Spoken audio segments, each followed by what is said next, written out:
Breast Cancer Awareness Month approaches, these women behind me are playing flag football in an effort to contribute to breast cancer research. With the change of season comes football, and the Pink Sunday Women's Flag Football League is in full swing. Focusing on the goal of helping those battling breast cancer, these players are giving it their all on the field. Their efforts are not going unnoticed, not one bit. Coach Des Payne loves what he sees from his squad. Even with a few bumps in the road, he enjoys the experience. I accept the challenge every year. I never really sit there and contemplate it because I'll complain, but at the end of the day, I know why I'm here, and I love it. It's fun. While Coach Des Payne loves the competitiveness he sees, he likes to remind his team of the bigger picture. I always tell at the beginning of the season, we're not only doing this, win a championship or be competitive, but we're doing this for those women who are, who are in need of the awareness, who are struggling with cancer and such like that. So those ladies are actually fighting on the field because there's somebody who wish they could do it too, but they can't. The grand finale of Pink Sunday is on October 9th. All proceeds will go towards the National Breast Cancer Foundation. Reporting at Danny Hee Park, Emmanuel Vincent, CCTV.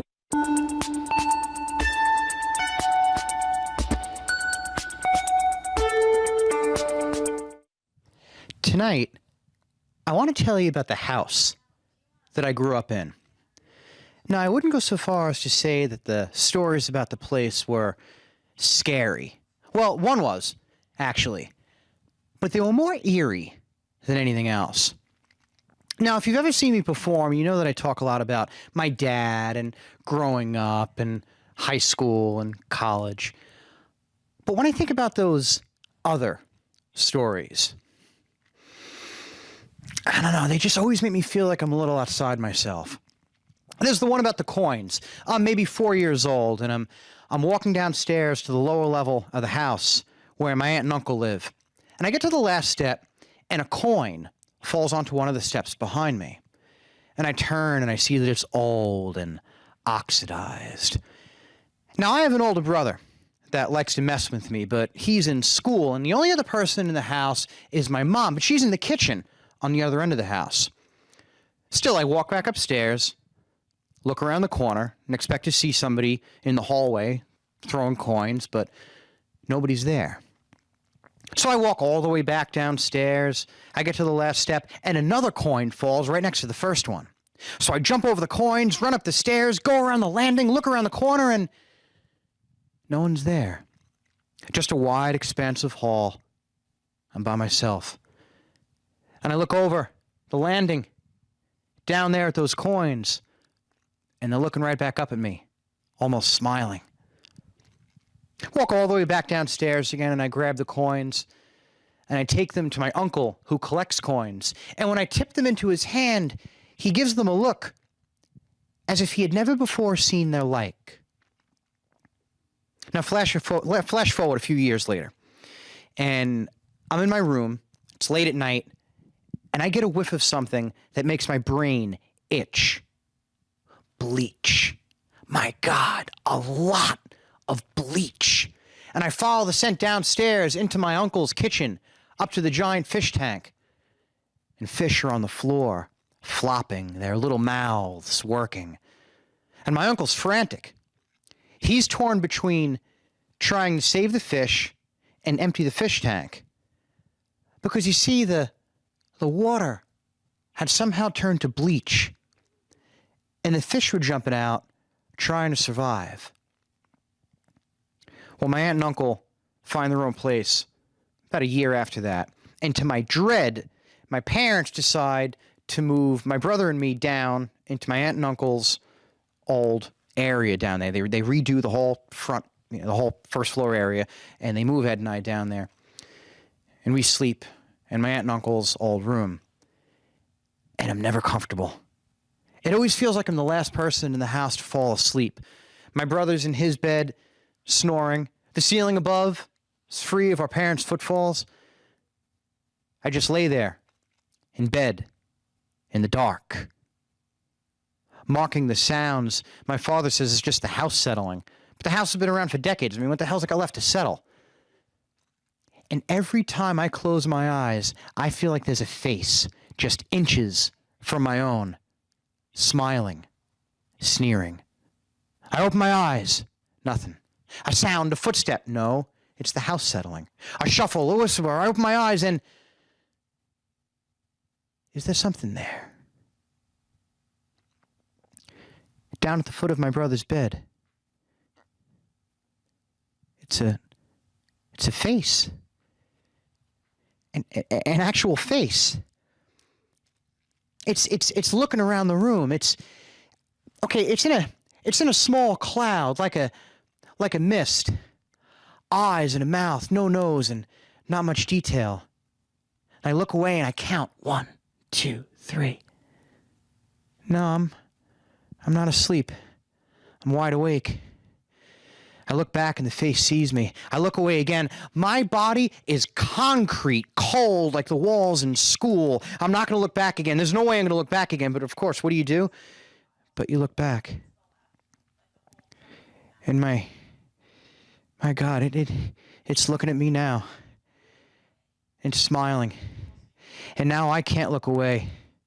And it looks my body up and down, and as if in some sort of silent approval, it mouths the word, ooh. And I lose it. Screaming. And I can't stop screaming. Despite my brother jumping out of bed and asking what's wrong, despite the series of rapid footfalls across the ceiling and toward the stairs, I can feel my heartbeat in my fingertips, and I close my eyes tightly shut, redefining the word clamp. My eyes have never been closed so tightly in my...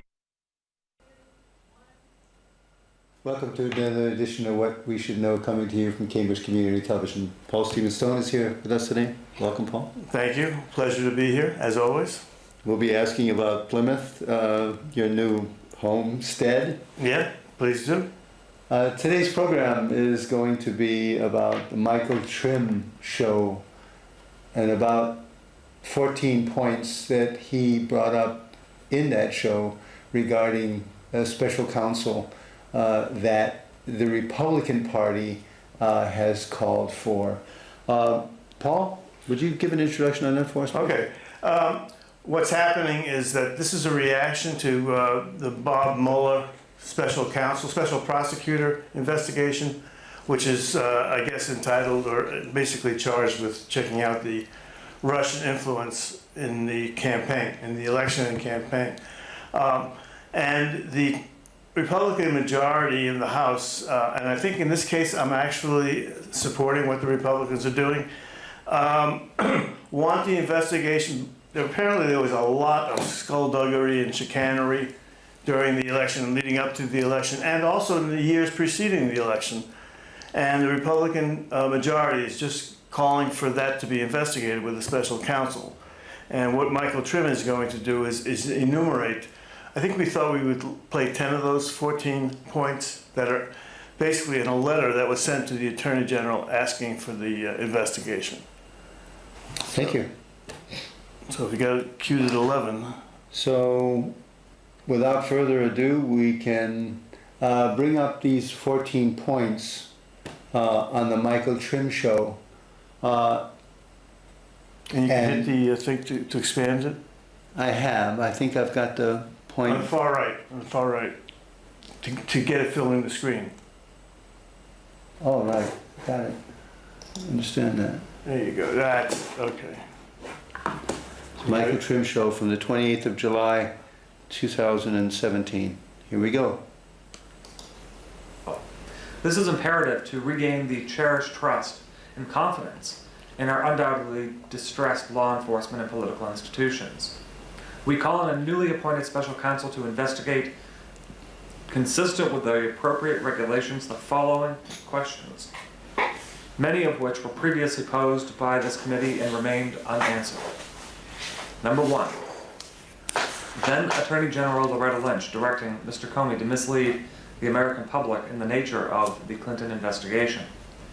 2, the shadow cast over the system of justice concerning Secretary Clinton and her involvement in mishandling classified information. 3, FBI and DOJ's investigative decisions related to former Secretary Clinton's email investigation, including the proprietary and consequence of immunity deals given to potential Clinton co-conspirators, Cheryl Mills, Heather Samuelson, John Dental, and possibly others. The apparent failure of the Department of Justice to impanel a grand jury to investigate allegations of mishandling of classified information by Hillary Clinton and her associates. Number 5. The Department of State and its employees involved in determining which communications the Secretary Clinton's and her associates turned over for public scrutiny. Number 6. WikiLeaks disclosures concerning the Clinton Foundation and its potential unlawful international dealings.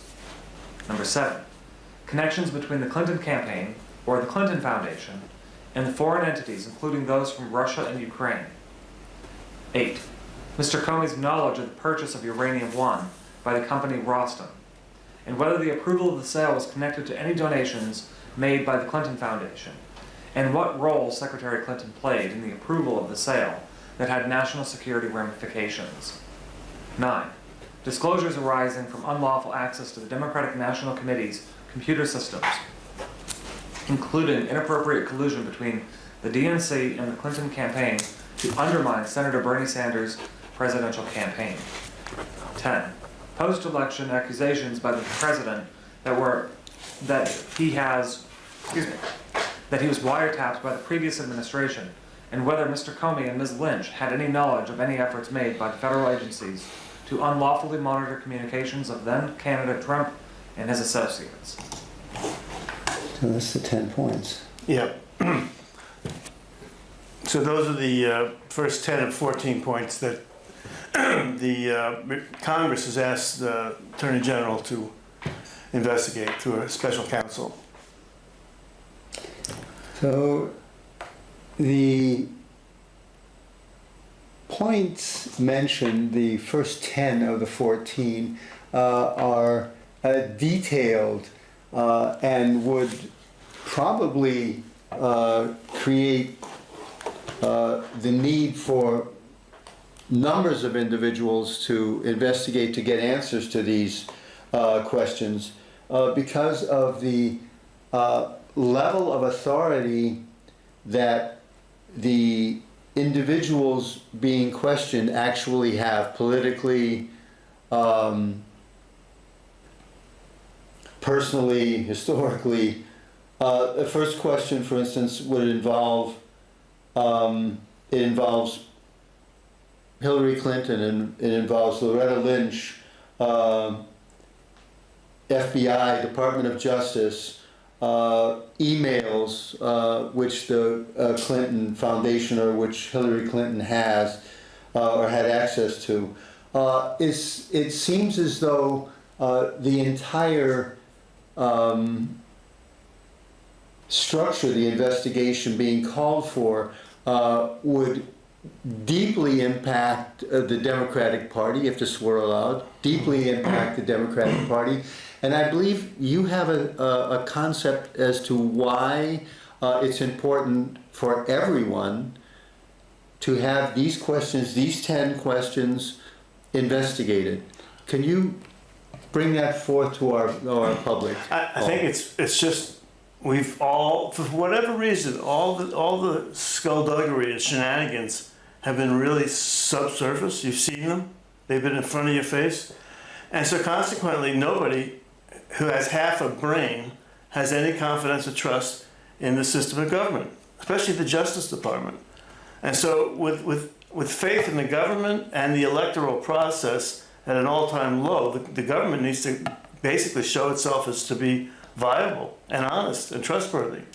But even though this has a Republican cast to it, it's still asking questions that basically relate to the whole stinking mess that's been covered up, that's been buried. They want it to go away. They hunker down, they stick this stuff into the dirtiest, deepest sewer they can get it to, and they hope... Russia. They put it into Russia. Well, they blame everything on Russia. I mean, that was the second day, the day after the DNC emails were leaked. Donna Brazil was out in the talk circuit saying this was Russia. You know, basically totally trying to distract everybody from the content of the emails themselves, which showed all this collusion. And down in Brazil turned out to be very, how should we say, not credible as a spokesperson for the Democratic Party, because she was shown to have been totally corruptible, and she was a spy inside the CNN operation. CNN was totally pro-Clinton anyway, so it all worked out according to everybody's best interests and most, favored intentions. So, yeah, I think this thing is really smelly. None of this passes the smell test.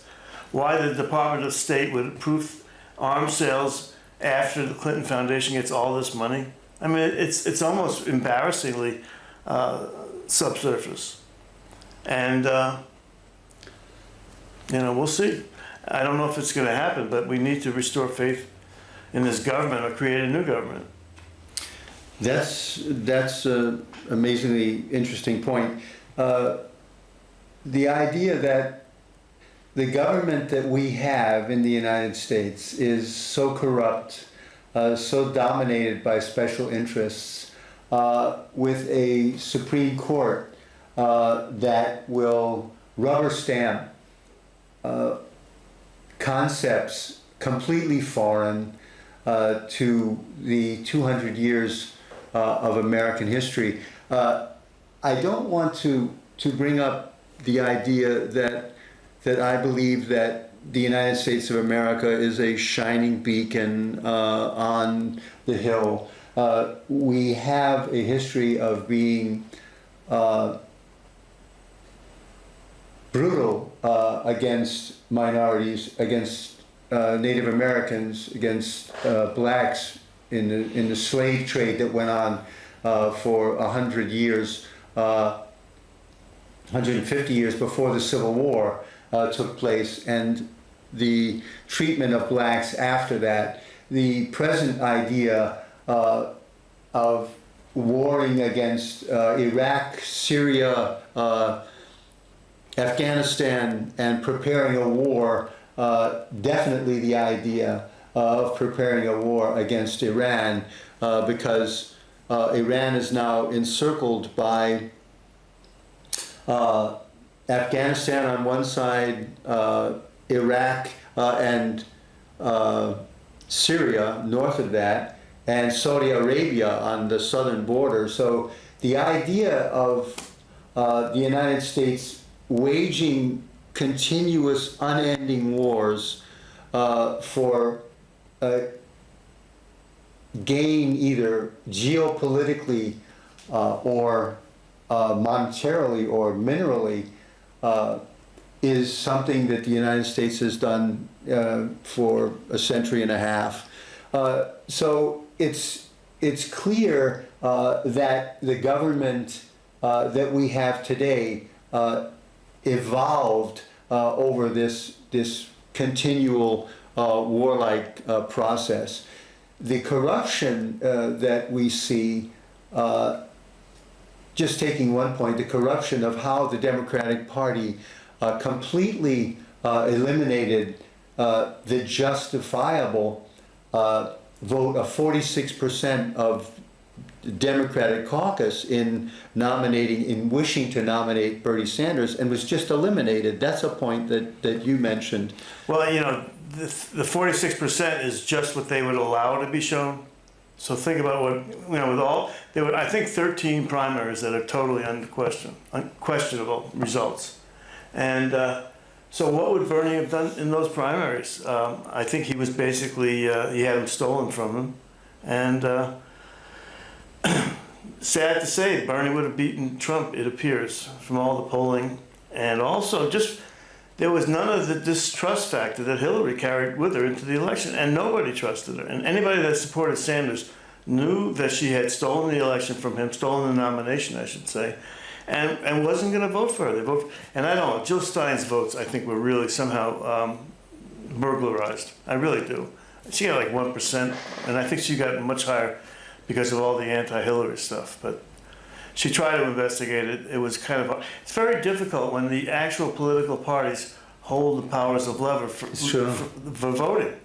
They decide who votes where, and all this other stuff. And it's ridiculous. You brought up an excellent point again. The entire the entire voting system is corrupt. The most basic function of the democratic process does not work.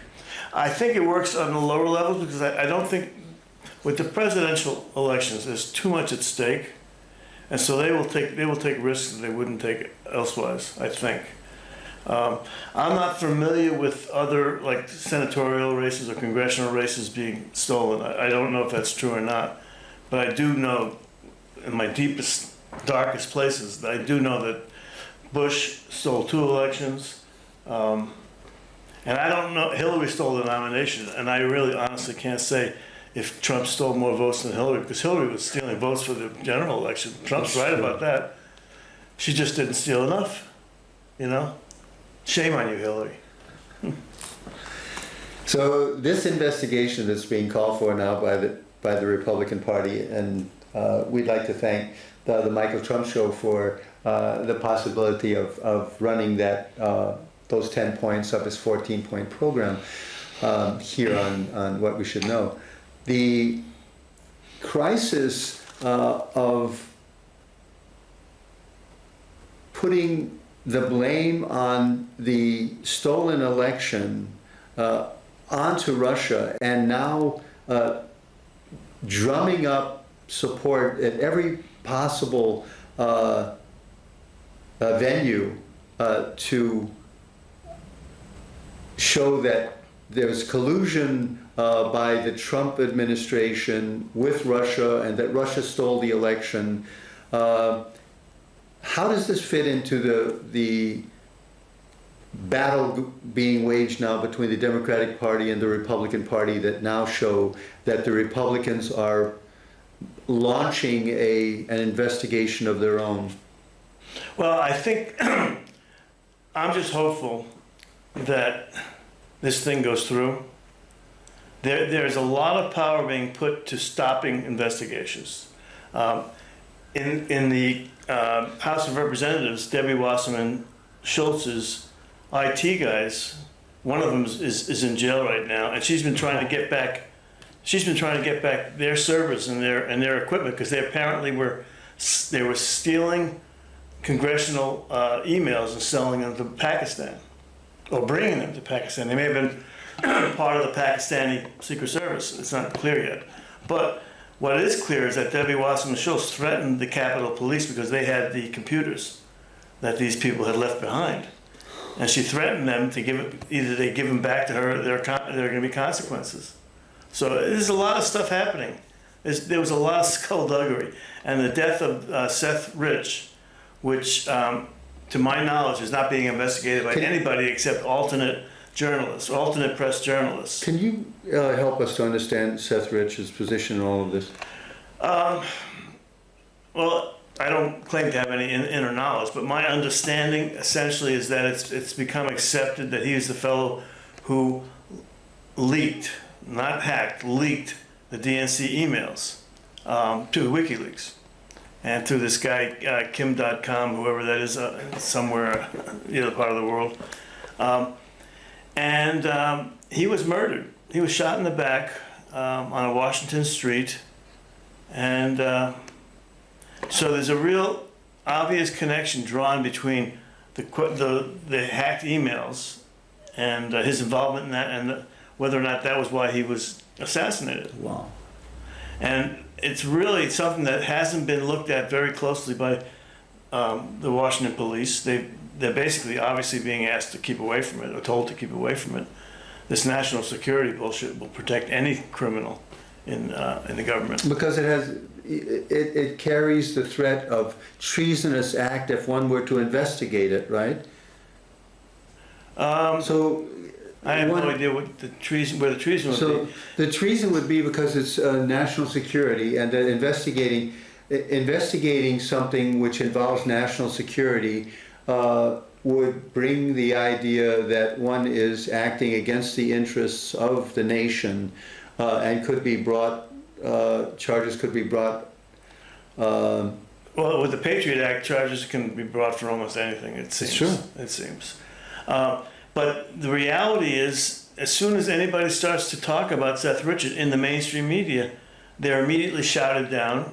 Sean Hannity, whatever his name is, Sean Hannity, tried to talk about it, and he was absolutely pummeled by his own people. So I think you're seeing all the power structure response. You're seeing the power structure respond to this threat, because Democratic Party is part of the power structure. Definitely. The media is part of the power structure. Right. And Seth Rich was actually forcing the media to do its job, which, you know, fortunately there are people like Seth Richard who have the courage to do something. And my understanding is he might have been a Bernie supporter that was just appalled at what he saw, because he was involved in somehow developing voter lists, things of that sort. So, and WikiLeaks put a $25,000 reward, information leading to his killers. So, Wow. yeah. So we got some pretty scary stuff here, folks. You got seemingly the possibility of one of our major political parties not only stealing the nomination for their chosen candidate, but also perhaps getting involved in crimes such as murder, which is very scary. And it takes a lot of clout to keep that thing buried. I think Pizzagate is being buried. Have you heard about Pizzagate? If you could help our viewers, then. It's so bizarre. You can absolutely think I'm nuts to even know this. Have this in my head makes me seem like I'm nuts. But Pizzagate is a child exploitation ring that supposedly exists in Washington.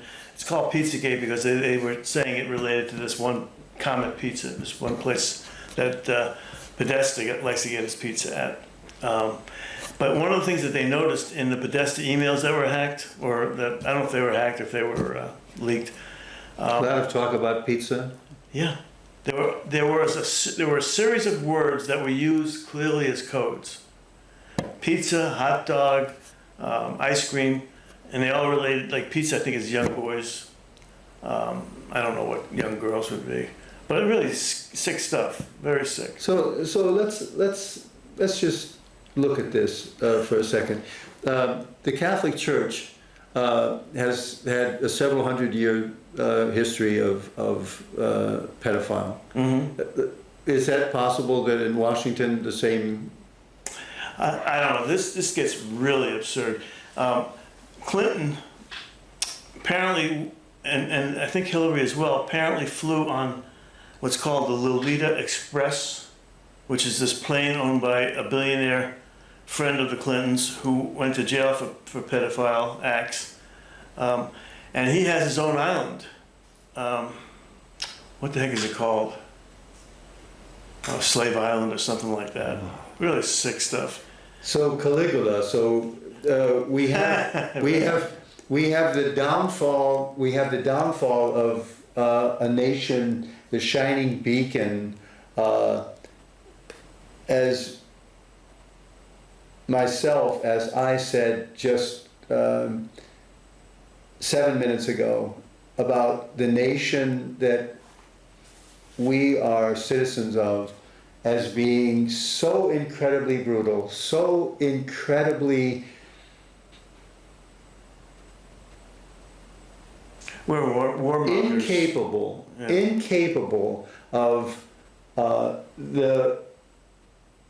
any type of decency when it comes to war. Examples of that are the retaking of an Iraqi city recently, in which 250,000 civilians were in this city. The idea was that the city was to be retaken because there were Al-Qaeda. It was being, there were Al-Qaeda representatives in that city.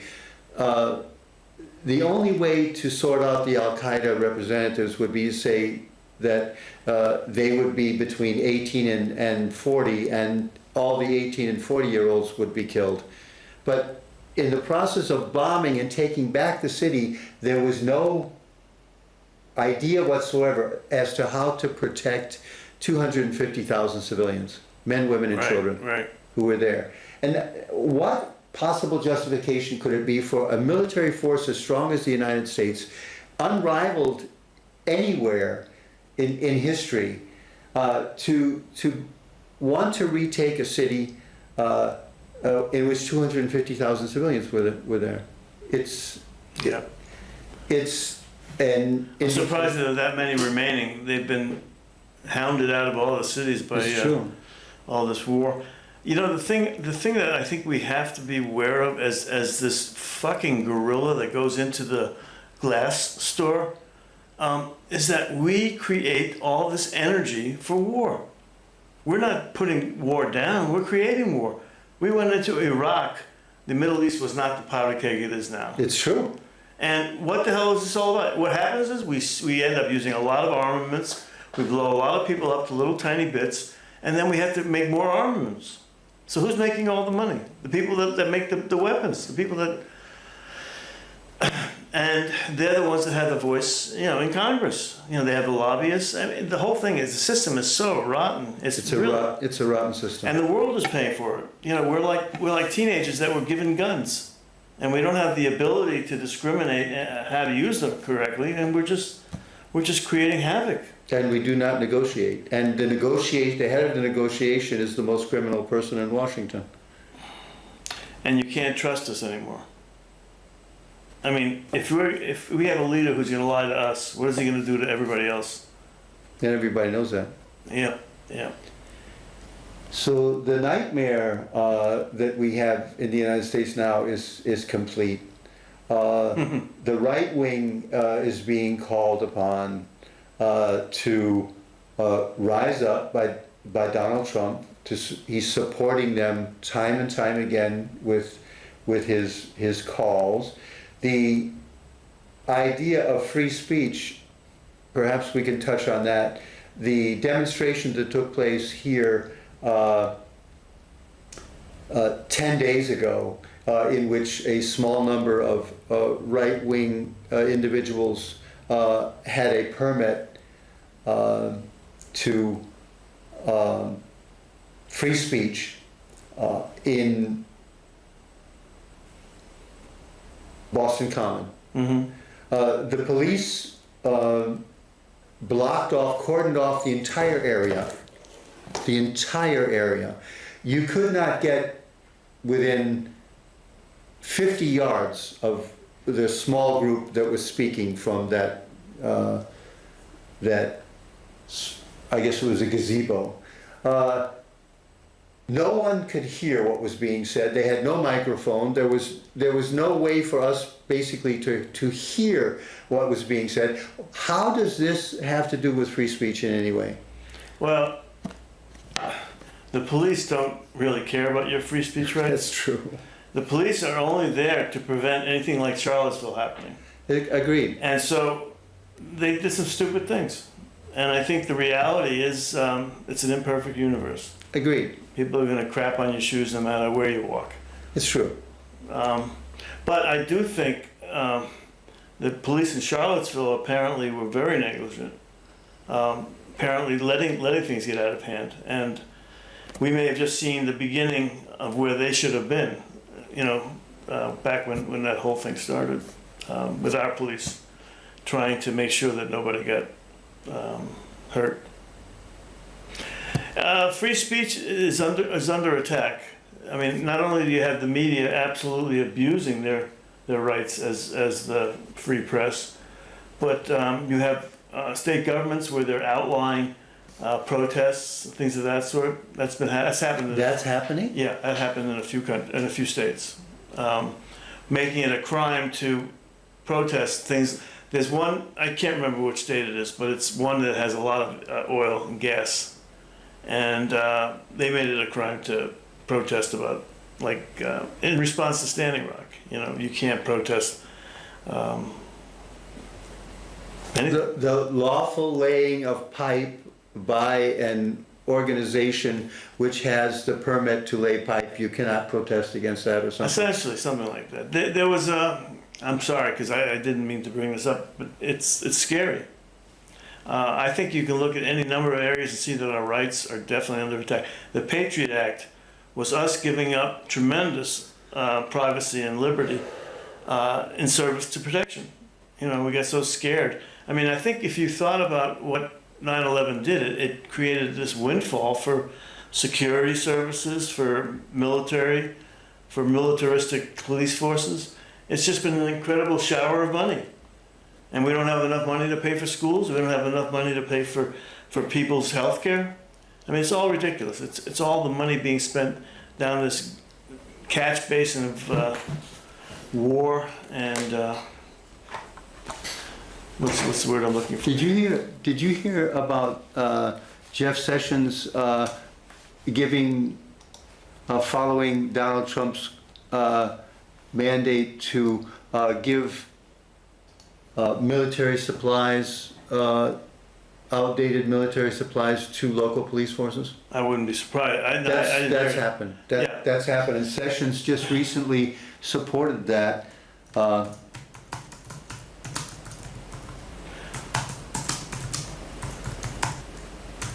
Well, that's what happened. What was it in Jefferson?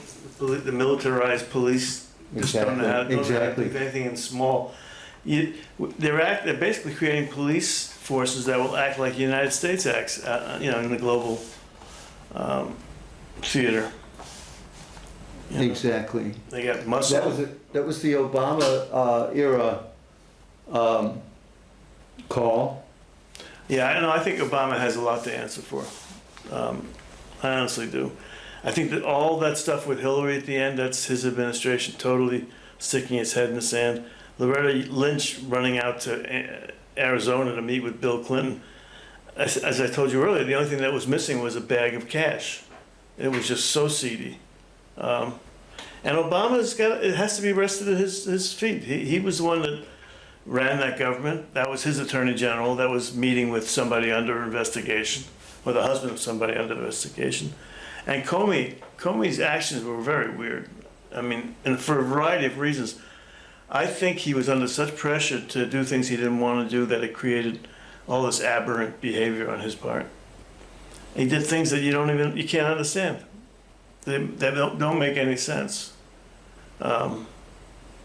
Because I do think he's somebody that's it's got a spine, and I think he also has a sense of right and wrong. He got absolutely in the wrong place at the wrong time. And As president? Comey? No, Comey. No. I'm sorry. Sorry. No, Comey. Obama, I don't understand Obama. I mean, when you saw what Hillary had done at the State Department, and you say to yourself, this is Obama's State Department, it's pay for play. And Obama clearly had given his pledge to support her when, the 2016 election came along. He clearly did that.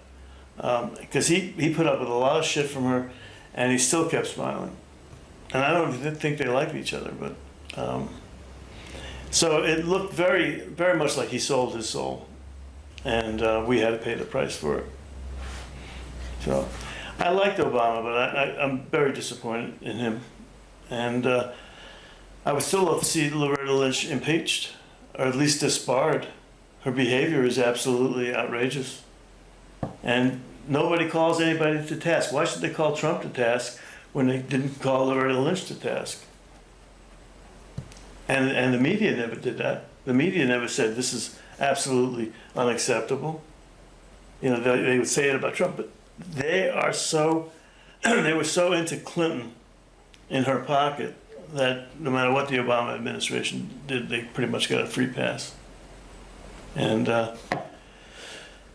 Hillary's, and when you read the stuff that she and her cohorts did, they destroyed all these Emails. from the servers, and they were hitting Blackberries with hammers in the State Department, things of that sort. And then they did that bleach bit on the I guess discs that had her emails. Very strange. But it's all. I mean, it clearly showed the desire to obstruct, anybody looking at them, which is obstruction of justice. If you're destroying evidence before somebody can look at it, Right. it should be obstruction of Criminal justice. act. It is a criminal act, It should be investigated.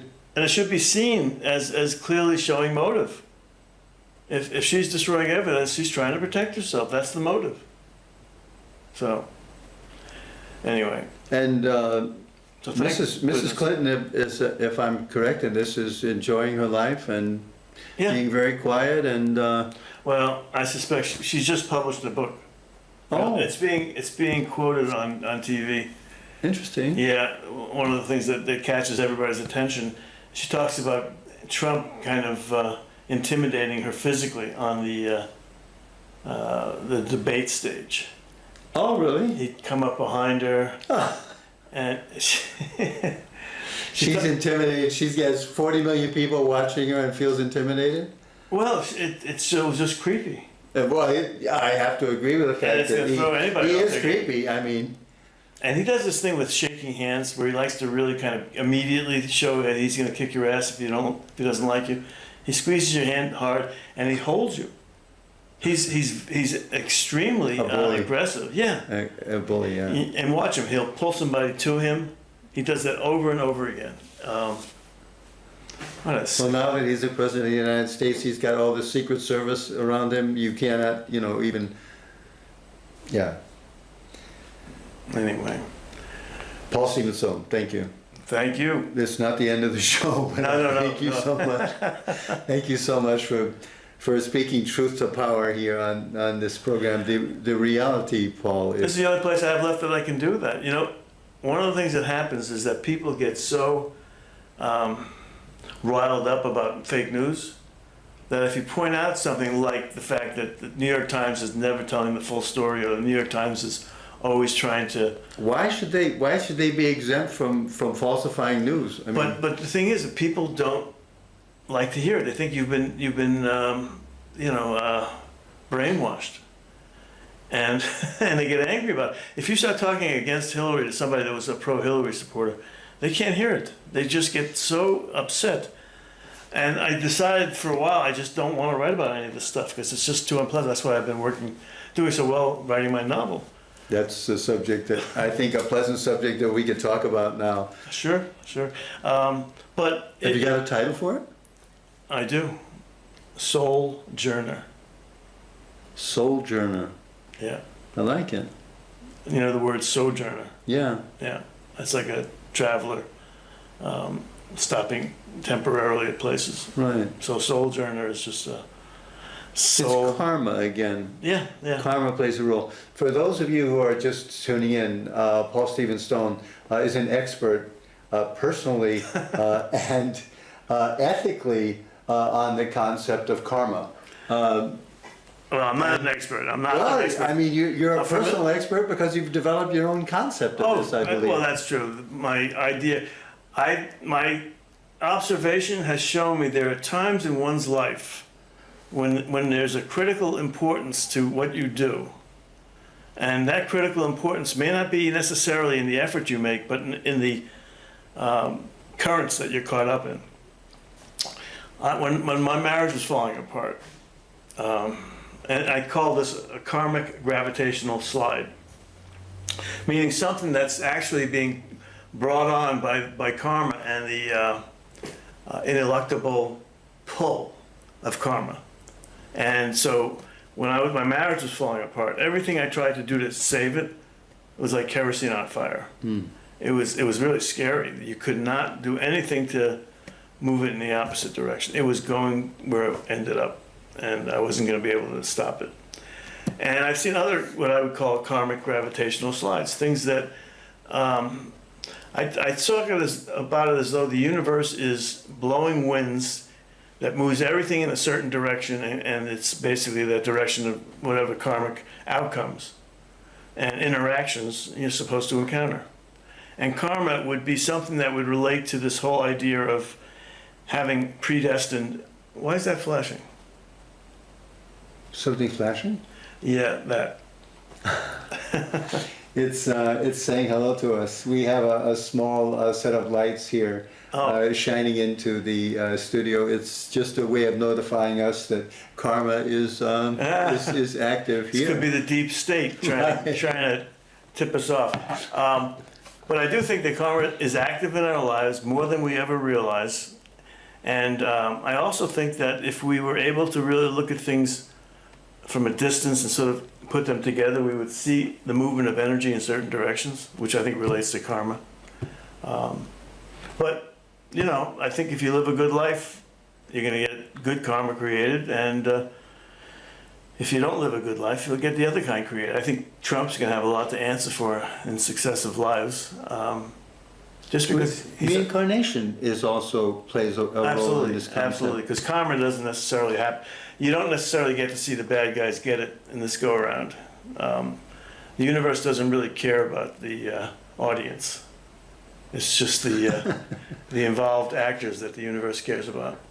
But yeah, no, it takes in reincarnation, and there's my understanding of how reincarnation works and what it's all about. We're basically in this process of elevating our spirits, our souls. That's the effort. Yeah, that's That's really the goal. That's what this whole thing is about.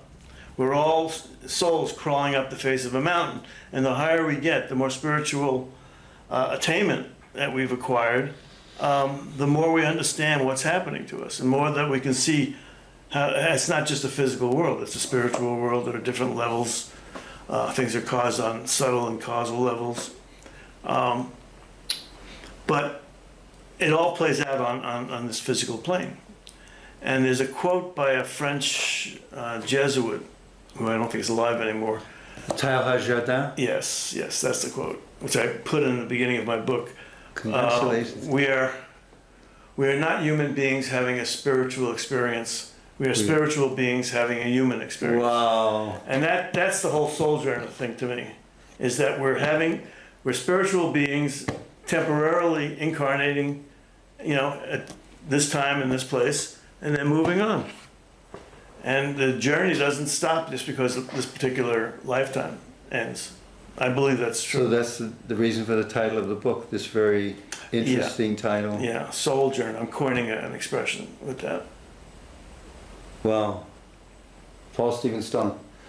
Teilhard de Chardin was a very interesting individual as a Jesuit paleontologist. Oh, was he a paleontologist? He was a paleontologist and worked on the unearthing of the Peking man in China. He went to China. Huh. First of all, went through all of the ordination and studies, and wrote some theoretical works, I believe, and then was sent to China, or got his wish and went to China. Was instrumental in working on the excavation of the Peking man because of his expertise in paleontology. They needed someone like that. Cool. Yeah, very interesting individual. But that expression of his is just, it Gigantic, captures so yeah. much, yes. Because the truth of the matter is, we're all living as though we're human beings who occasionally have spiritual experiences. And that immediately changes the whole weight and the balance of your life. Because if this is it, and this is all it is, then you better, you know, rape and ravage as quickly as you can, get everything you can. But if the reality is we're not living to have more of anything in one lifetime, we're living to grow ourselves. Our spirits. Yeah, our spirits, our souls. We're trying to climb up that mountain and then eventually, hopefully, reach nirvana. And I think re-emerge with the wider universe. So Buddhism obviously plays a role somewhere. Well, Buddhism believes in reincarnation, yeah, for sure. They say that the Buddha could see 500 lifetimes of his previous lifetimes. But you know, it's so interesting because this is the same thing as is happening with the media. People don't want to hear this stuff, and I don't quite understand why that is. But there's this need to somehow feel I'm going to go to heaven. I'm going to amass as much as I can, and nobody's going to judge me based on the fact that I was totally materialistic and selfish. And the reality is, the only person that's going to judge you is you. You know, you've got to witness to everything you do. You know, And you know your own motives. Yeah, you can't fool yourself. So, I mean, you're setting the whole karmic wheel in operation, which I think is very appropriate. Wow. Deep stuff. Ladies and gentlemen, Paul Stephen Stone has created a novel interesting on a number of levels and deep. And entertaining, probably. I think it is. Soul Journal, watch for it. I'm looking for an agent now, so if there are any agents out there, contact me at paulstephenstone@gmail.com.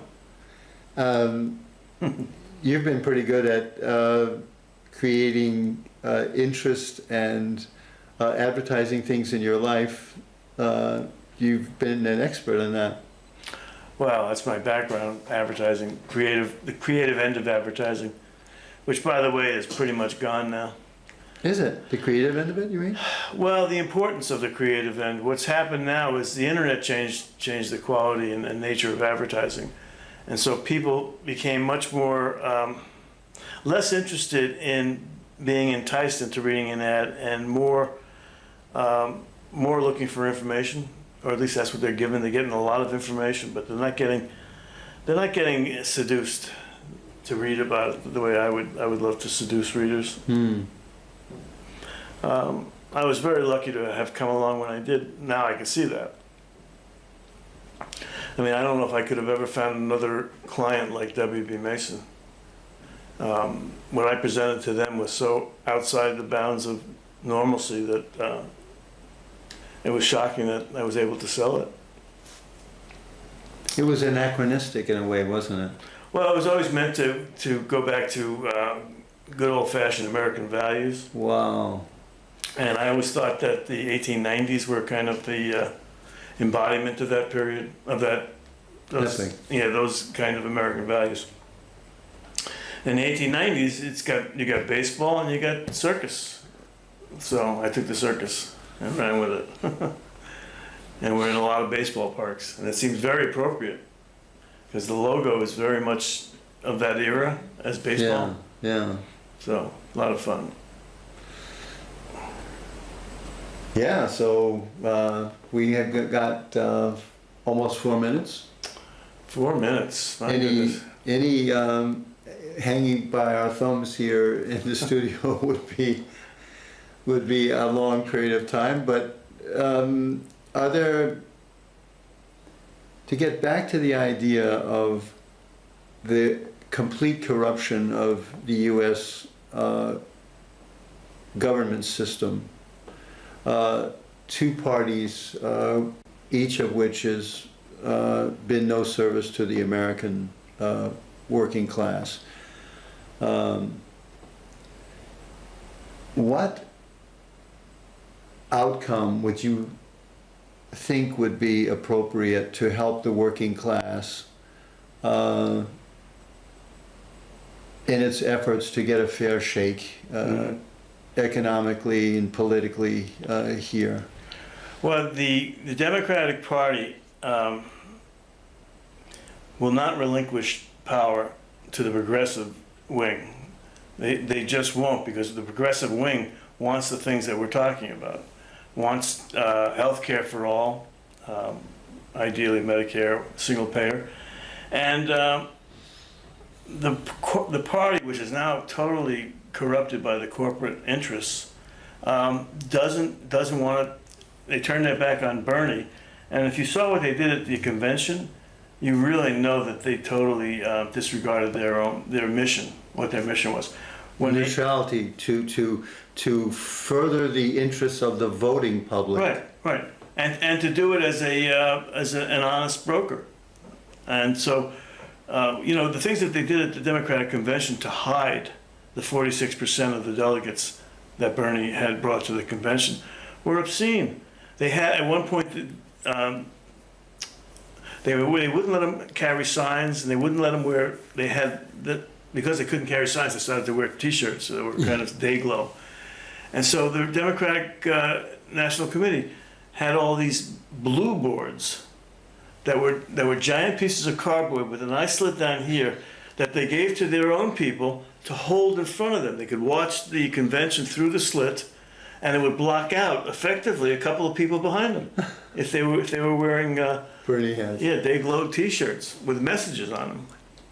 Okay, so there was so much that was being done at the convention itself that was so antithetical to an honest political party. And so that's the big battle. I don't think you stand a chance of having the Green Party go anywhere because they have a lot of issues that they have to deal with. One is that they're too consensus driven. Okay. But if the progressives can wrest control of the Democratic Party, then you may have a chance to turn things around a little. Your wish in karmatic year that this actually comes into being, because we are in deep trouble here in the U.S. Thanks for joining us.